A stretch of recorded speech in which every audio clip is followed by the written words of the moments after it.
네, 오늘은 우리가 사무엘상 9장 말씀 또 이제 중반절부터 우리가 함께 읽게 되었습니다. 이 9장의 말씀을 보게 되면은 이제 이 이스라엘 땅에 이제 초대 왕이 되는 사울의 이야기가 등장하게 됩니다.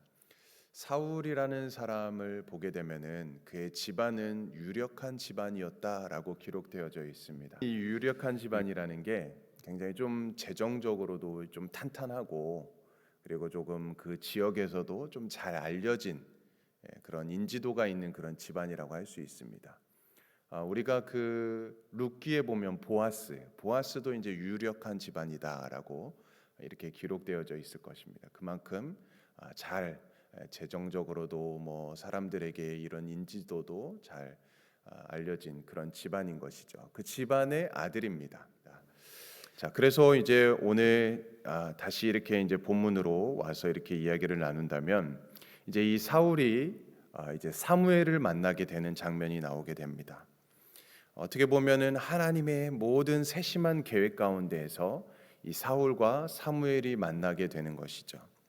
이스라엘 백성들이 왕을 세워달라라고 그냥 간절히 이렇게 요구를 하죠. 그래서 사무엘이 하나님께 기도를 했을 때, 만약에 왕을 세우게 되면은 이제 왕을 위해서 이제 그 집안마다 중요한 것을 왕에게 바쳐야 된다.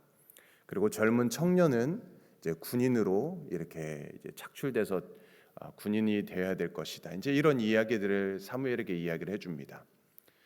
그래서 이제 사무엘이 백성들에게 그거를 다 이야기를 합니다. 그래도 왕을 세워달라라고 하니까 이제 그때 이제 사무엘이 또 하나님께 기도하죠. 했더니 그러면은 왕을 세워 주어라. 이제 이렇게 해서 이제 이 이스라엘의 이제 초대 왕으로 사울을 생각하게 된 것입니다. 그래서 이제 이 모든 섭리 가운데, 하나님의 계획 가운데 이제 이 사무엘과 사울이 만나게 되는 것이죠.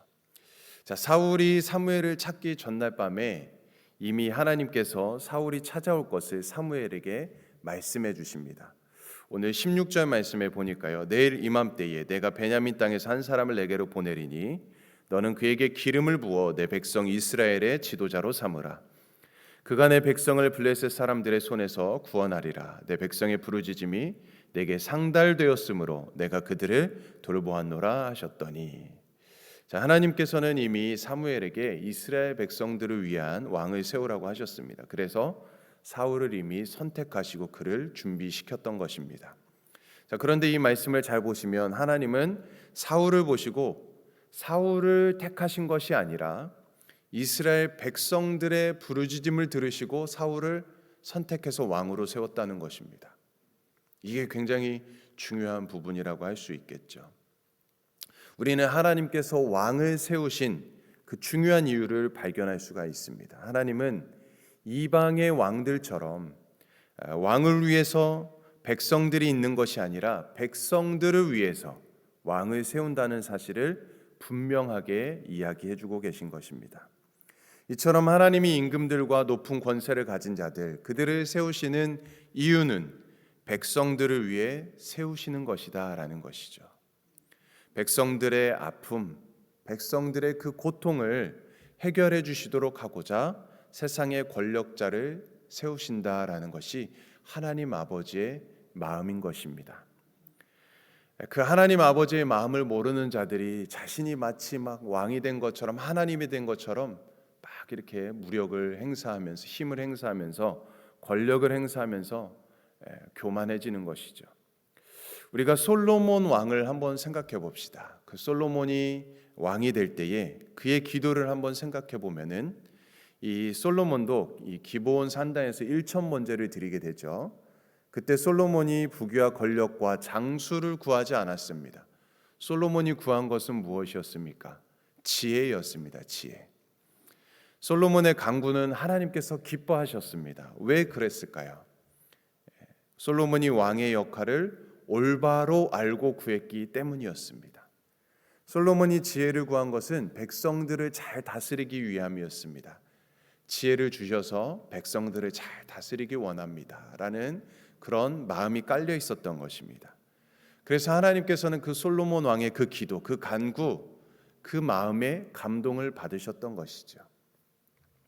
자, 그래서 이것이 바로 세상의 왕들과 높은 자들에게 하나님이 권력을 주신 이유라는 것입니다. 자, 그러므로 왕이든 대통령이든 세상의 권력자이든 아니면 어떠한 공동체의 지도자나 또 목회자도 마찬가지겠죠. 그들을 세우신 목적, 그것은 사람들을 위해서 군림하는 것이 아니라 그 백성들, 그 성도들, 그들을 위해서 자신이 세움 받았다라는 사실을 잊어서는 안 된다라는 것입니다. 자, 이제 사울이 사무엘에게 다가오자 하나님은 사무엘에게 보라, 이는 내가 내게 말한 사람이니 이가 내 백성을 다스리리라라고 말씀해 주십니다. 자, 이에 사무엘은 하나님의 말씀을 그대로 순종해서 듣게 됩니다.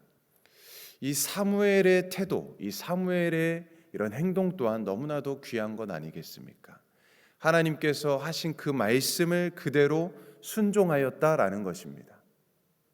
사무엘도 생각이 있는 사람이지 않겠습니까? 자신의 의견을 낼 수도 있는 사람이었을 것입니다. 그러나 하나님의 뜻에 그대로 순종한 사람이 바로 사무엘입니다. 그래서 처음 본 사울에게 친절을 베풀어 줍니다. 19절에 보면 사무엘은 사울에게 함께 먹기를 청합니다. 아무리 하나님의 뜻이라고 하더라도 선지자인 사무엘 자신의 생각도 있을 것입니다. 사무엘은 조금도 그러나 불평하지 않고 자기가 할 수 있는 한 최대한의 예의를 갖춥니다. 아무리 그래도 사람을 딱 볼 때에 물론 좋은 면도 있고 잘하는 면도 보일 것입니다. 근데 그 사람의 단점이 보일 수도 있지 않겠습니까? 그래서 저 사람이 왕이 될 그런 사람인가? 라고 생각할 수도 있을 것입니다.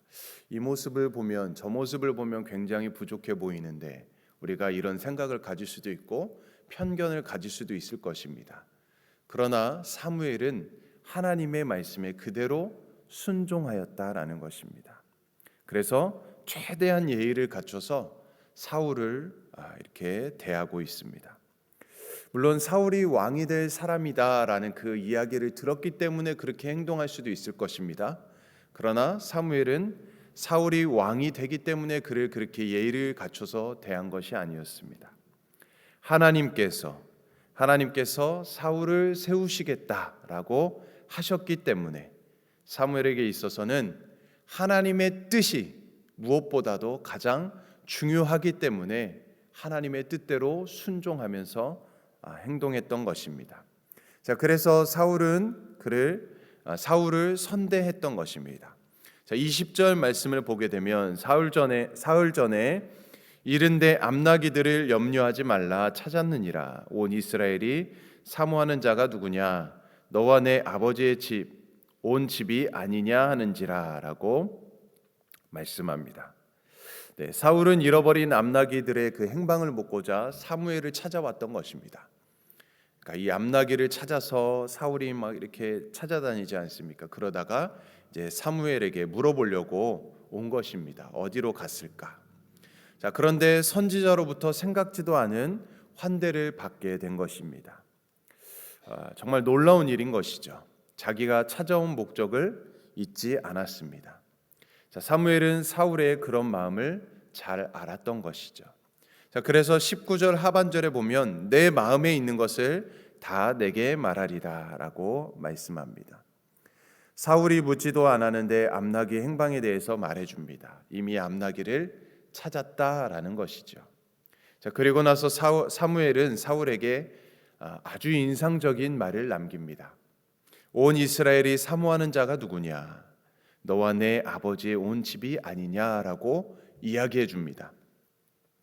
자, 여기에서 온 이스라엘의 사모하는 자라는 이 표현은 온 이스라엘이 지금 구원자를 간절히 찾고 있다라는 것입니다.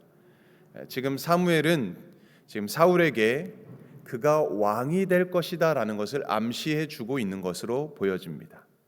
자, 이에 대해 사울은 뭐라고 대답합니까? 21절에 보니까 사울이 대답하여 이르되 나는 이스라엘 지파의 가장 작은 지파 베냐민 사람이 아니니까 또 나의 가족은 베냐민 지파 모든 가족 중에 가장 미약하지 아니하나이까 당신이 어찌하여 내게 이같이 말씀하시나이까 하니라고 대답합니다. 사울은 자기에게 말을 하는 이 사무엘의 의도를 어느 정도 파악하고 있는 것으로 느껴집니다. 자, 그래서 그는 자기와 자기의 집안은 온 이스라엘 지파 중에 가장 작은 지파입니다. 베냐민 지파는 가장 막내 지파입니다. 또한 실제로도 가장 작은 영토를 가진 지역입니다라고 이야기하는 것입니다. 그러나 사실 이 베냐민 지파는 호전적이 그지없는 그런 지파였고, 사사기 마지막에서 보여준 대로 그들의 그 잔혹성, 호전성으로 인해서 지파의 거의 모든 인구를 잃어버렸던 그런 지파였습니다. 자, 그런 지파에서 난 사람을 하나님께서 지도자로 쓰시려고 하는 것입니다. 자, 우리는 이것을 통해서 무엇을 알아볼 수 있을까요? 하나님께서는 겸손한 사람, 자신이 약함을 인정하는 사람, 그 사람을 하나님께서는 찾으시고 쓰신다라는 사실을 기억해야 합니다. 사울은 실로 자신을 알았습니다. 겸손한 사람이었습니다. 물론 사울은 유력한 집안의 자제였고 외모도 준수하였지만 그로 인해서 그는 교만해지지 않았습니다. 자, 22절의 내용에 보면 이제 사무엘은 사울과 사환을 청한 손님들 중에서 가장 상석에 앉게 합니다. 아마 어린 사울로서는 감당하기 힘든 그런 자리였을 것입니다. 사무엘과 함께 식사하도록 청함을 받은 손님이 30명이나 되는 자리였습니다. 이 사람들은 어떤 사람인지 정확히 나와 있진 않지만 아마도 상당한 유력자들이었을 것입니다. 다들 사울보다 나이에 있어서나 지위나 신분이나 어떻게 보면 더 높은 사람들이었을 것입니다. 그런데도 사울을 비롯한 그 누구도 사무엘의 이런 처사에 대해서 불평하거나 항의하는 사람이 아무도 없었다라는 것이죠. 다들 넉넉하게 받아들입니다. 굉장히 아름다운 모습이죠. 한번 생각해 보시기 바랍니다. 암나기들을 찾으러 다녔던 사울의 행색은 굉장히 꾀죄죄했을 것입니다. 게다가 먹을 것도 이미 떨어졌기 때문에 정말 거짓골을 하고 있는 그런 모습이었을 것입니다. 인간적인 눈으로 보면 얼마든지 무시할 수 있는 그런 상황이었을 것입니다. 자, 그런데 아무도 무시하지 않았습니다. 사울과 그 사환의 상석에 앉는 것으로 인해서 아무도 이 일을 달지 않았습니다. 사무엘이 사울을 갑자기 상석에 앉히는 것은 다들 그만한 이유가 있을 것이다 라고 생각한 것입니다. 사랑하는 성도님들, 바람이 있다면 우리 교회 안에도 이런 신뢰, 서로를 신뢰해주고 또 서로를 이렇게 감싸주고 세워주는 이러한 성숙한 모습이 있기를 소망합니다. 때로는 교회의 결정 또 혹은 또 어떤 직분장 하는 일이 때로는 이해가 안 될 수도 있을 것입니다. 그럴 만한 그러한 이유가 있다고 서로 신뢰해주고 존중해주는 그런 배려가 있는 우리 교회가 되기를 소망합니다. 그러나 물론 잘못된 것은 잘못됐다고 지적해주고 이야기를 해줘야 되겠죠. 아무 말도 하지 말라는 말은 결코 아닙니다. 잘 모르겠거든 묻고 대화하며 서로 이해의 지평을 넓혀 가야 되겠지요. 사무엘은 사울이 허기졌음을 이미 알고 미리 준비한 요리를 대접해 줍니다. 그리고 25절에 보면 따로 대화의 시간을 갖게 됩니다. 자, 이때는 별다른 이야기는 하지 않았습니다. 개인적인 친분을 쌓는 시간을 가진 것으로 보여집니다. 자, 그리고 다음 날 사무엘은 사울을 집으로 보내며 배웅하면서 잠깐 사안을 먼저 앞서 보내고 사울에게 기름을 부어서 왕으로 세우게 됩니다. 하나님의 뜻을 전하고자 한 것이죠. 이것이 바로 오늘 본문의 이야기입니다. 자, 오늘 말씀을 통해서 깨닫는 부분은 사울을 왕으로 기름 붓기 위해서 철저히 순종했던 이 사무엘의 모습을 보게 됩니다. 사실 현재 사무엘의 그 위치와 지위는 이 사울이라는 사람과는 비교할 수 없는 신분과 지위를 갖고 있는 그 자리에 있었습니다. 그렇다면은 그 권위로서 상대를 누르고 조종하려는 그런 경향이 있을 수도 있을 것입니다. 그러나 당시에 사무엘은 선지자이면서 동시에 제사장이었고 또한 사사였음에도 불구하고 어떻게 보면 이스라엘의 종교의 또 정치의 최고의 정점에 있었음에도 불구하고 그는 겸손하게 하나님의 뜻에 온전히 순종하였습니다. 그래서 젊은 사울을 극진히 예우하며 왕으로 세웠다라는 것이죠. 사무엘은 지금 이스라엘의 최고의 지도자의 자리에 있지만 자신이 하나님의 종이라는 사실을 잊지 않았던 것입니다. 사랑하는 성도님들, 오늘 우리도 마찬가지일 것입니다. 우리가 하나님의 백성이고 또 하나님의 자녀라는 정체성을 잊지 말아야 합니다. 우리가 가진 어떠한 직함이나 직분보다도 우리가 하나님의 백성이라는 이 정체성을 잊지 말아야 되는 것이죠. 그러므로 오늘 우리도 하나님이 우리의 왕이심을 잊지 않으시고 겸손히 하나님의 뜻에 순종하며 주신 사명을 끝까지 잘 감당하는 저와 여러분들이 될 수 있기를 주님의 이름으로 간절히 축원드립니다. 우리 함께 기도하겠습니다. 거룩하신 하나님 아버지, 오늘도 새벽에 말씀으로 우리를 깨워주시니 감사합니다. 사무엘을 통해서 사울을 이끄시는 것처럼 우리의 모든 걸음을 주님의 뜻 가운데 인도하여 주시옵소서. 우리의 눈에는 보이지 않아도 하나님은 이미 앞서 일하시며 우리의 길을 예비하심을 믿습니다. 오늘 하루도 우리의 모든 생각과 계획이 아니라 주님의 말씀과 뜻에 순종하게 하여 주시옵소서. 사울이 사무엘을 만나 하나님의 부르심을 받았던 것처럼 저희도 말씀 앞에서 주님의 부르심을 확인하고 그 부르심에 응답하는 삶을 살아가게 하여 주시옵소서. 작은 일에도 하나님의 인도하심을 신뢰하게 하시고 맡겨진 사명에 충성하는 종이 되게 하여 주시옵소서. 오늘도 우리의 모든 가정과 교회와 일터에서 하나님 나라의 백성답게 살도록 성령으로 충만케 하여 주시옵소서. 예수님의 이름으로 간절히 기도드리옵나이다. 아멘.